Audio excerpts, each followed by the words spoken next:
दिनैनि बे बिफां लाइफां गायनाय सानाव इनभाइरमेन्टेल डे 5 जुन बोसोरफ्रामबो जायो। देग्लायबो जमदुवा दख'रा बर' फरायसा आफादनि बेन्दोङाव गायदे हेलेना मुंख्लं खाम्फायाव गायनाय आरो हानजा सुनाय जादों। जोबोर बाख्नायथाव। आङो बयनिसिमबो मोनसे फोसावनो लुबैयो जे जोङो बिफां गायनांगौ, फोथांनांगौ।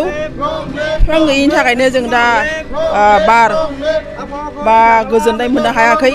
जों अखानि आंखाल। बिफांखौ जों गायनांगौ, जोथोन लानांगौ आरो बिफां दाननायखौ जों बन्द' खालामनांगौ।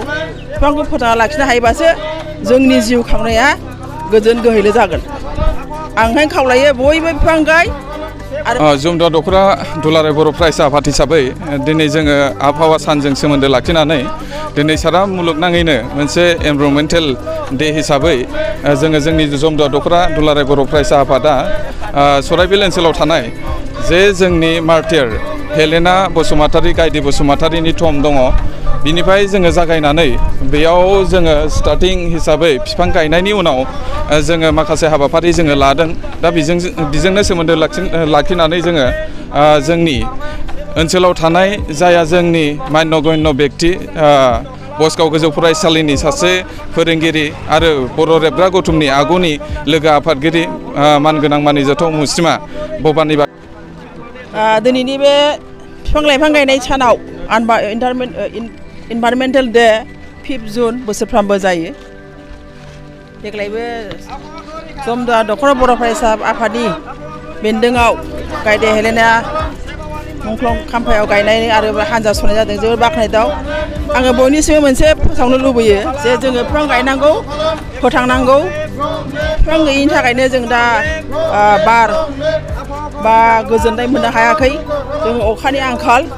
बिफांखौ जों गायनांगौ, जोथोन लानांगौ आरो बिफां दाननायखौ जों बन्द' खालामनांगौ।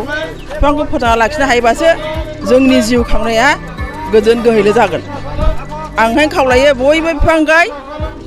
जमदुवा दख'रा दुलाराय बर' फरायसा आफाद हिसाबै दिनै जोङो आबहावा सानजों सोमोन्दो लाखिनानै दिनै सारा मुलुगनाङैनो मोनसे एनभाइरनमेन्टेल डे हिसाबै जोङो जोंनि जमदुवा दख'रा दुलाराय बर' फरायसा आफादा सराइबिल ओनसोलाव थानाय जे जोंनि मार्टियार हेलेना बसुमतारी, गायदे बसुमतारीनि थं दङ, बिनिफ्राय जोङो जागायनानै बेयाव जोङो स्टार्टिं हिसाबै बिफां गायनायनि उनाव जोङो माखासे हाबाफारि जोङो लादों।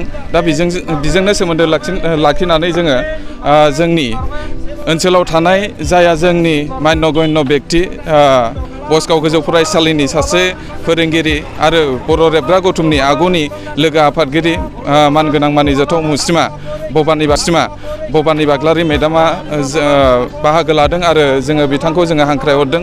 बेजोंनो सोमोन्दो लाखिनानै बिथाङा बिफां गायनाय आरो माखासे जोङो माब्रै बा नैबे मुलुगाव थानाय जे ग्लबेल वार्मिं जादों, बे ग्लबेल वार्मिंखौ रैखाथि होनो थाखाय जे जोङो बयबो साफा सुबुंहा जे दंफां गायनायाव लोब्बा लाखिनायनि गेजेरजों बिफांखौ गायनाय मोनसे हाबाफारि लानांगोन, बिनि सोमोन्दै फोरमायदों।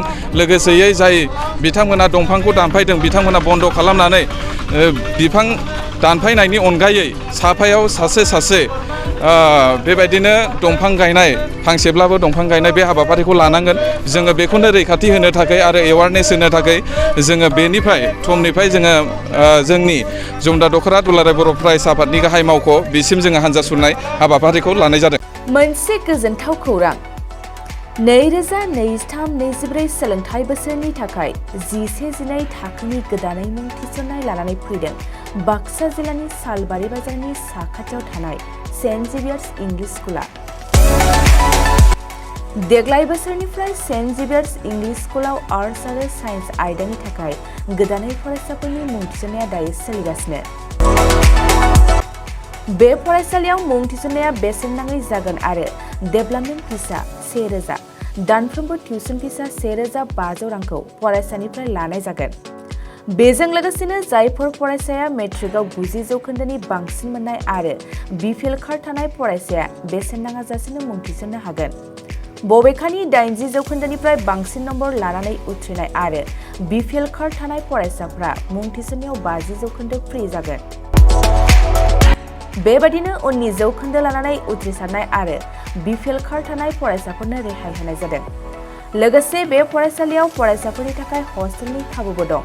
गोसो गोनां फरायसाफ्रा सेन्ट जेभियार्स इंलिश स्कुलाव 11 जिनै थाखोनि गोदानै मुं थिसननायनि बागै आबुं बाथ्राखौ मिथिनोब्ला नैबे मबाइल नम्बर 9954427791 आव थोंजों सुलाद लानो हागोन।